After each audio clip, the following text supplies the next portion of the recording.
I'd like to tell you about the strangest secret in the world. Some years ago, the late Nobel Prize-winning Dr. Albert Schweitzer was being interviewed in London, and a reporter asked him, "Doctor, what's wrong with men today?" And the great doctor was silent a moment, and then he said, "Men simply don't think." It's about this that I want to talk with you. We live today in a golden age. This is an era that man has looked forward to, dreamed of, and worked toward for thousands of years. But since it's here, we pretty well take it for granted.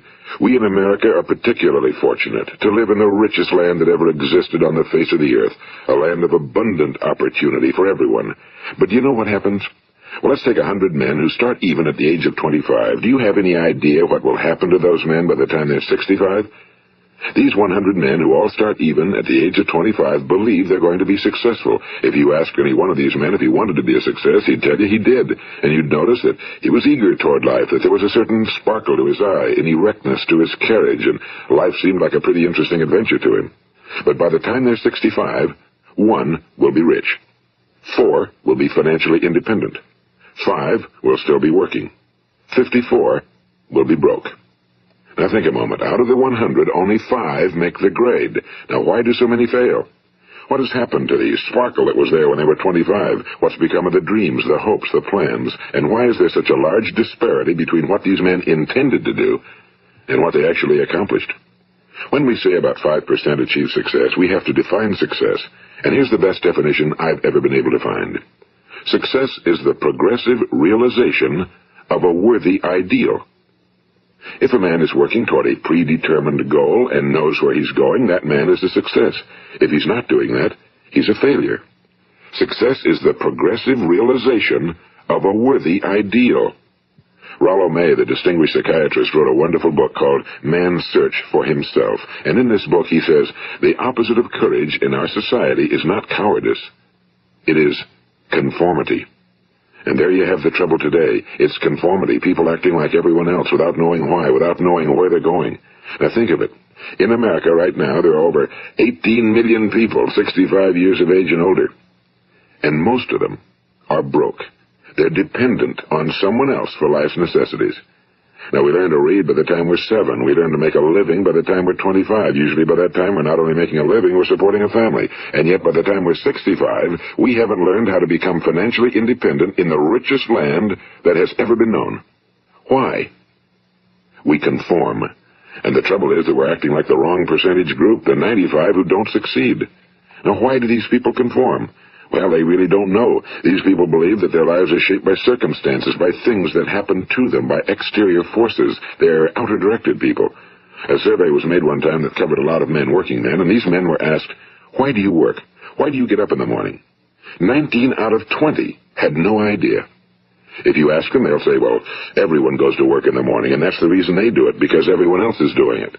Now let's get back to our definition of success. Who succeeds? The only person who succeeds is the person who is progressively realizing a worthy ideal. He's the person who says, I'm going to become this, and then begins to work toward that goal. I'll tell you who the successful people are. A success is the school teacher who's teaching school because that's what he or she wants to do. The success is the woman who's a wife and mother because she wanted to become a wife and mother and is doing a good job of it. The success is the man who runs the corner gas station because that was his dream. That's what he wanted to do. The success is the successful salesman who wants to become a top-notch salesman and grow and build with his organization. A success is anyone who is doing deliberately a predetermined job because that's what he decided to do deliberately. But only 1 out of 20 does that. That's why today there isn't really any competition unless we make it for ourselves. Instead of competing, all we have to do is create. You know, for 20 years, I looked for the key which would determine what would happen to a human being. Was there a key I wanted to know which would make the future a promise that we could foretell to a large extent? Was there a key that would guarantee a person's becoming successful if he only knew about it and knew how to use it? Well, there is such a key, and I found it. Have you ever wondered why so many men work so hard and honestly without ever achieving anything in particular, and others don't seem to work hard and yet seem to get everything? They seem to have the magic touch. You've heard them say that about someone. Everything he touches turns to gold. And have you ever noticed that a man who becomes successful tends to continue to become successful? And on the other hand, have you noticed how a man who's a failure tends to continue to fail? Well, it's because of goals. Some of us have goals, some don't. People with goals succeed because they know where they're going. It's that simple. Think of a ship leaving a harbor, and think of it with the complete voyage mapped out and planned. The captain and crew know exactly where it's going and how long it'll take. It has a definite goal. Now, 9,999 times out of 10,000, it will get to where it started out to get. Now, let's take another ship, just like the first, only let's not put a crew on it or a captain at the helm. Let's give it no aiming point, no goal, no destination. We just start the engines and let it go. I think you'll agree with me that if it gets out of the harbor at all, it will either sink or wind up on some deserted beach, a derelict. It can't go anyplace because it has no destination and no guidance, and it's the same with a human being. Take the salesman, for example. There's no other person in the world today with the future of a good salesman. Selling is the world's highest paid profession, if we're good at it and if we know where we're going. Every company needs top-notch salesmen, and they reward those men. The sky's the limit for them. But how many can you find? Someone once said the human race is fixed, not to prevent the strong from winning, but to prevent the weak from losing. The American economy today can be likened to a convoy in time of war. The entire economy is slowed down to protect its weakest link, just as the convoy had to go at the speed that would permit its slowest vessel to remain in formation. That's why it's so easy to make a living today. It takes no particular brains or talent to make a living and support a family today. So we have a plateau of so-called security, if that's what a person is looking for.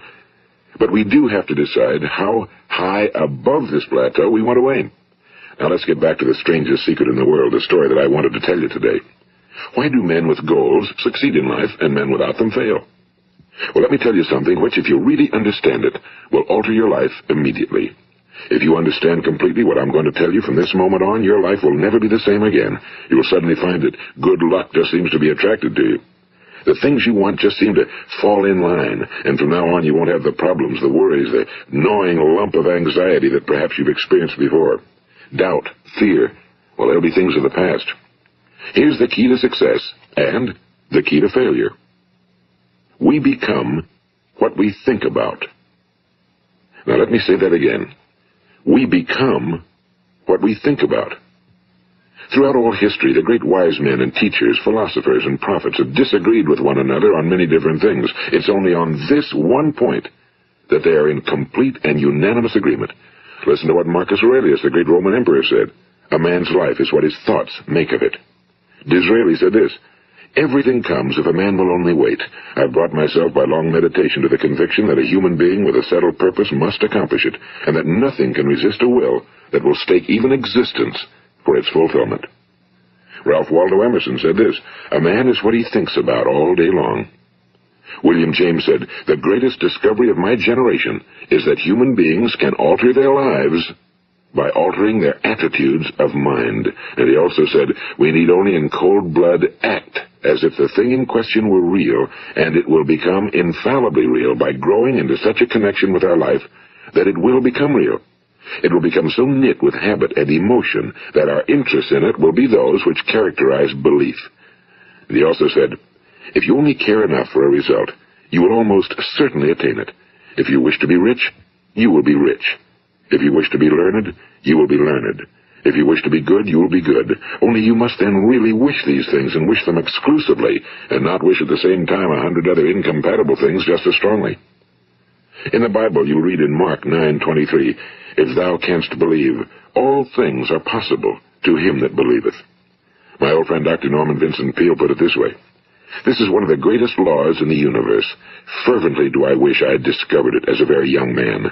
It dawned upon me much later in life, and I found it to be one of the greatest, if not my greatest discovery outside of my relationship to God.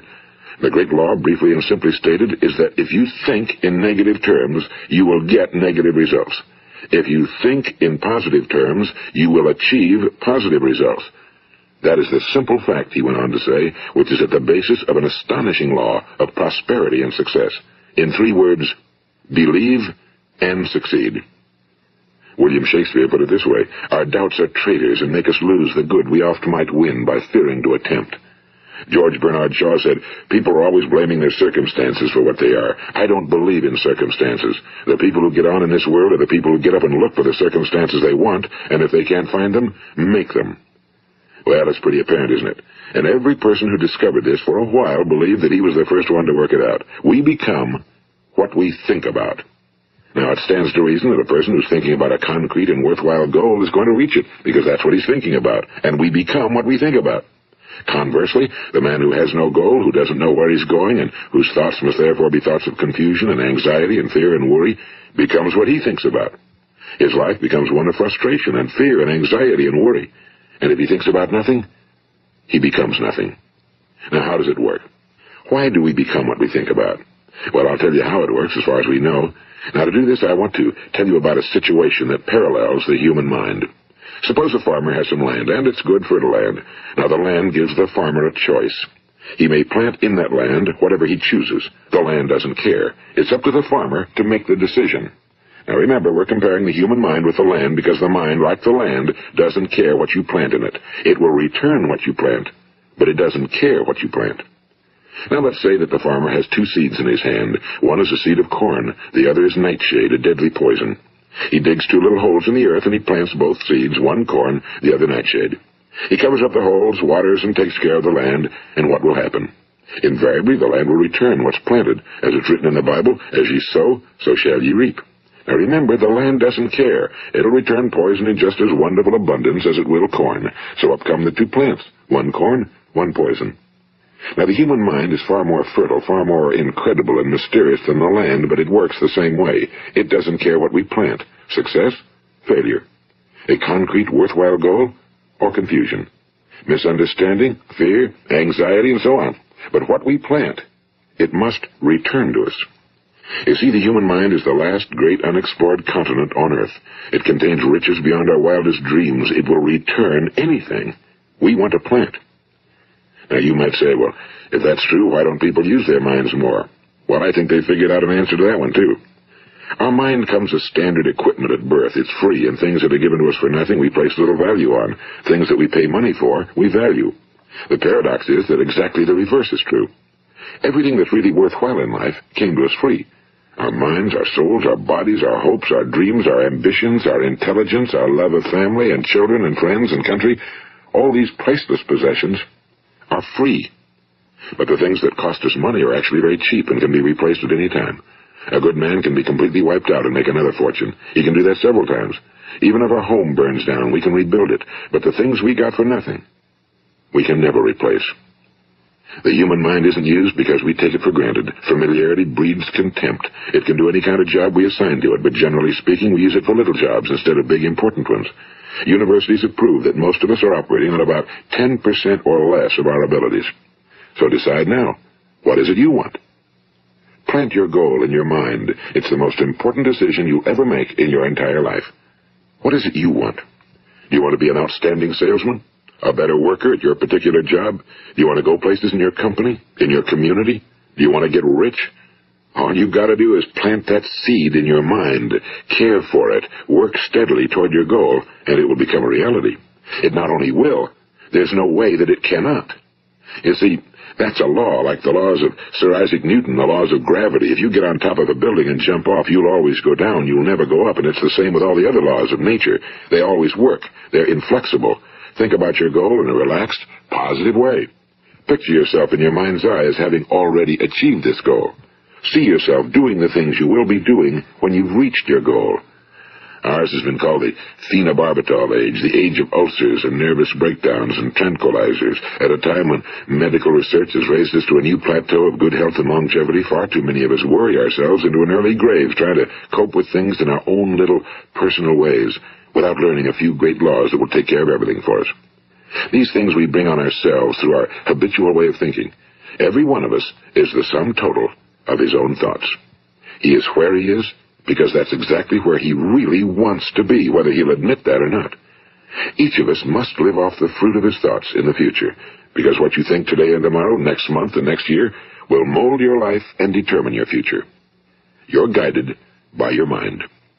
I remember one time I was driving through eastern Arizona, and I saw one of those giant earth-moving machines roaring along the road at about 35 miles an hour with what looked like 30 tons of dirt in it. A tremendous, incredible machine. And there was a little man perched way up on top with the wheel in his hands guiding it. And as I drove along, I was struck by the similarity of that machine to the human mind. Just suppose you're sitting at the controls of such a vast source of energy. Are you going to sit back and fold your arms and let it run itself into a ditch? Or are you going to keep both hands firmly on the wheel and control and direct this power to a specific, worthwhile purpose? It's up to you. you're in the driver's seat. You see, the very law that gives us success is a two-edged sword. We must control our thinking. The same rule that can lead a man to a life of success, wealth, happiness, and all the things he ever dreamed of for himself and his family. That very same law can lead him into the gutter. It's all in how he uses it, for good or for bad. This is the strangest secret in the world. Now, why do I say it's strange, and why do I call it a secret? Actually, it isn't a secret at all. It was first promulgated by some of the earliest wise men, and it appears again and again throughout the Bible, but very few people have learned it, understand it. That's why it's strange, and why, for some equally strange reason, it virtually remains a secret. I believe that you could go out and walk down the main street of your town and ask one man after another what the secret of success is, and you probably wouldn't run into one man in a month who could tell you. Now, this information is enormously valuable to us if we really understand it and apply it. It's valuable to us not only for our own lives, but the lives of those around us, our families, employees, associates, and friends. Life should be an exciting adventure. It should never be a bore. A man should live fully, be alive. He should be glad to get out of bed in the morning. He should be doing a job he likes to do because he does it well. One time I heard Grove Patterson, the great late editor-in-chief of the Toledo Daily Blade, make a speech, and as he concluded his speech, he said something I've never forgotten. He said, "My years in the newspaper business have convinced me of several things. Among them, that people are basically good, and that we came from someplace, and we're going someplace. So we should make our time here an exciting adventure. The architect of the universe didn't build a stairway leading nowhere." And the greatest teacher of all, the carpenter from the plains of Galilee, gave us the secret time and time again. As ye believe, so shall it be done unto you. I've explained the strangest secret in the world and how it works. Now, on this side, I want to explain how you can prove to yourself the enormous returns possible in your own life by putting this secret to a practical test. I want you to make a test that will last 30 days. It isn't going to be easy, but if you'll give it a good try, it will completely change your life for the better. Now, back in the 17th century, Sir Isaac Newton, the English mathematician and natural philosopher, gave us the natural laws of physics, which apply as much to human beings as they do to the movement of bodies in the universe. And one of these laws is that for every action, there is an equal and opposite reaction. Simply stated, as it applies to you and me, it means we can achieve nothing without paying the price. The results of your 30-day experiment will be in direct proportion to the effort you put forth. To be a doctor, you must pay the price of long years of difficult study. To be successful in selling, and remember that each of us succeeds to the extent of his ability to sell. Selling our families on our ideas, selling education in schools, selling our children on the advantages of living the good and honest life, selling our associates and employees on the importance of being exceptional people. To, of course, the profession of selling itself. But to be successful in selling our way to the good life, we must be willing to pay the price. Now, what is that price? Well, it's many things. First, it's understanding emotionally, as well as intellectually, that we literally become what we think about, that we must control our thoughts if we're to control our lives. It's understanding fully that as ye sow, so shall ye reap. Second, it's cutting away all fetters from the mind and permitting it to soar as it was divinely designed to do. It's the realization that your limitations are self-imposed and that the opportunities for you today are enormous beyond belief. It's rising above narrow-minded pettiness and prejudice. And third, it's using all your courage to force yourself to think positively on your own problem, to set a definite and clearly defined goal for yourself, to let your marvelous mind think about your goal from all possible angles, to let your imagination speculate freely upon many different possible solutions, to refuse to believe that there are any circumstances sufficiently strong to defeat you in the accomplishment of your purpose, to act promptly and decisively when your course is clear, and to keep constantly aware of the fact that you are, at this moment, standing in the middle of your own acres of diamonds, as Russell Conwell used to point out. And fourth, save at least 10% of every dollar you earn. It's also remembering that no matter what your present job, it has enormous possibilities, if you're willing to pay the price. Now let's just go over the important points in the price each of us must pay to achieve the wonderful life that can be ours. It is, of course, worth any price. 1. You will become what you think about. 2. Remember the word imagination and let your mind begin to soar. 3.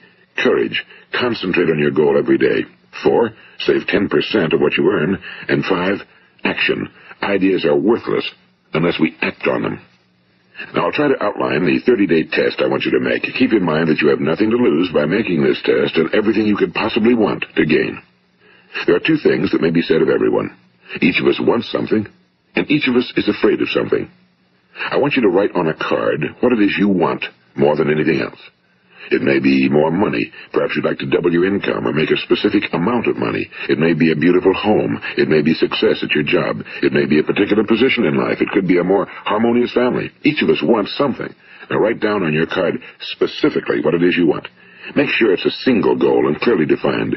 You needn't show it to anyone, but carry it with you so that you can look at it several times a day.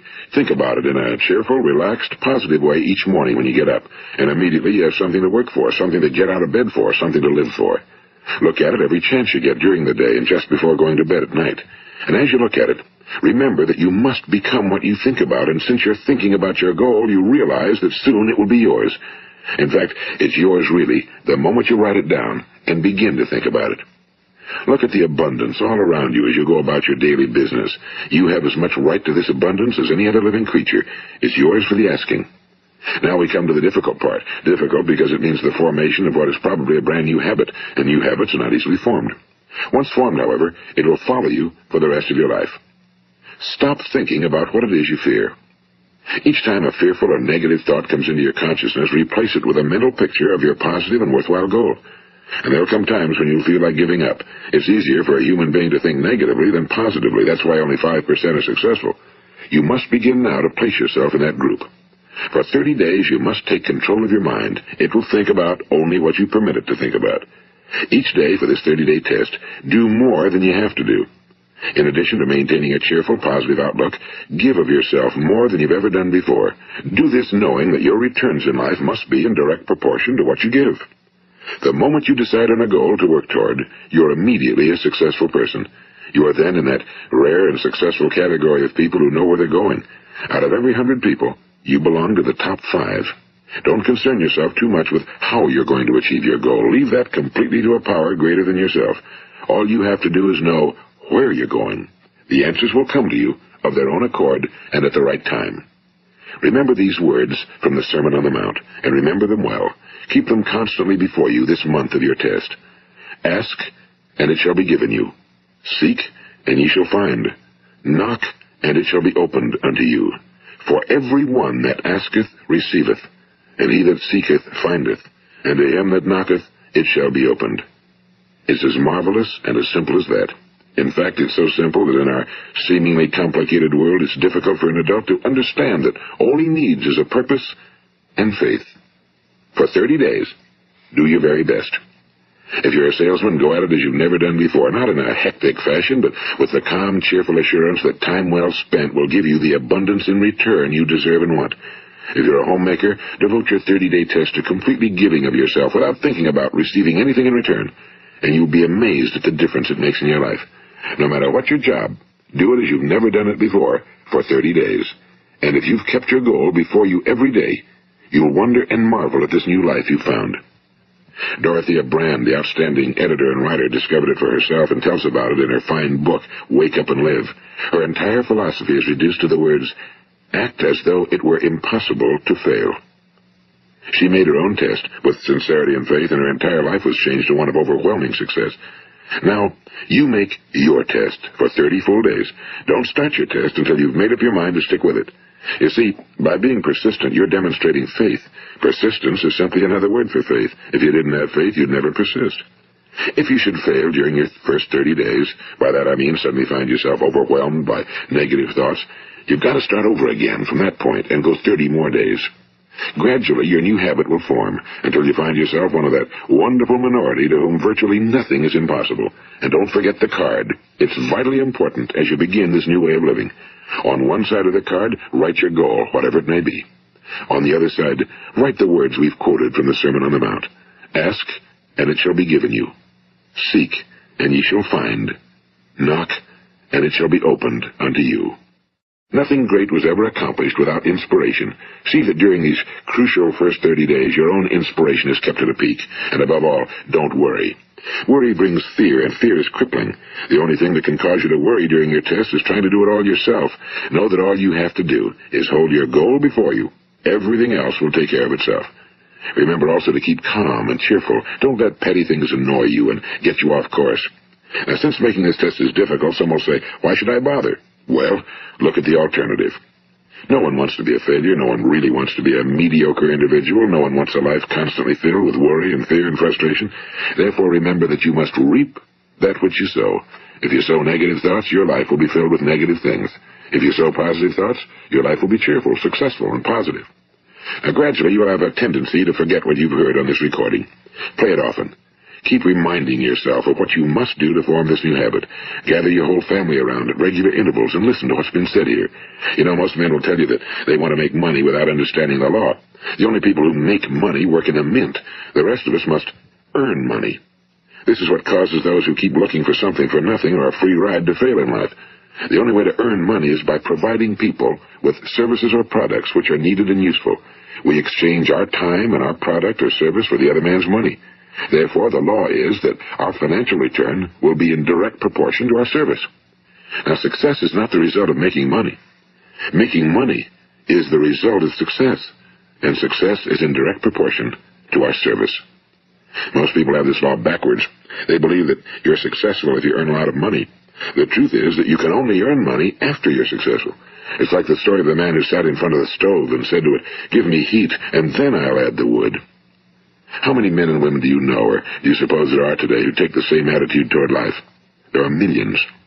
We've got to put the fuel in before we can expect heat. Likewise, we've got to be of service first before we can expect money. Don't concern yourself with the money. Be of service, build, work, dream, create. Do this, and you'll find there's no limit to the prosperity and abundance that will come to you. Prosperity, you know, is founded upon a law of mutual exchange. Any person who contributes to prosperity must prosper in turn himself. Sometimes the return will not come from those you serve, but it must come to you from someplace, because that's the law. For every action, there is an equal and opposite reaction. As you go daily through your 30-day test period, remember that your success will always be measured by the quality and quantity of service you render, and money is a yardstick for measuring this service. No man can get rich himself unless he enriches others. Now, there are no exceptions to a law. You can drive down any street in America and from your car estimate the service that's being rendered by the people living on that street. Had you ever thought of this yardstick before? It's interesting. Some, like ministers and priests and other devoted people, measure their returns in the realm of the spiritual, but again, their returns are equal to their service. Once this law is fully understood, any thinking person can tell his own fortune. If he wants more, he must be of more service to those from whom he receives his return. If he wants less, he has only to reduce his service. This is the price you must pay for what you want. If you believe you can enrich yourself by deluding others, you can end only by deluding yourself. It may take some time, but just as surely as you breathe, you'll get back what you put out. Don't ever make the mistake of thinking you can avert this. It's impossible. The prisons and the streets where the lonely walk are filled with people who tried to make new laws just for themselves. We may avoid the laws of man for a while, but there are greater laws that cannot be broken. An outstanding medical doctor recently pointed out 6 steps that will help you realize success. 1. Set yourself a definite goal. 2. Quit running yourself down. 3. Stop thinking of all the reasons why you cannot be successful and instead think of all the reasons why you can. 4.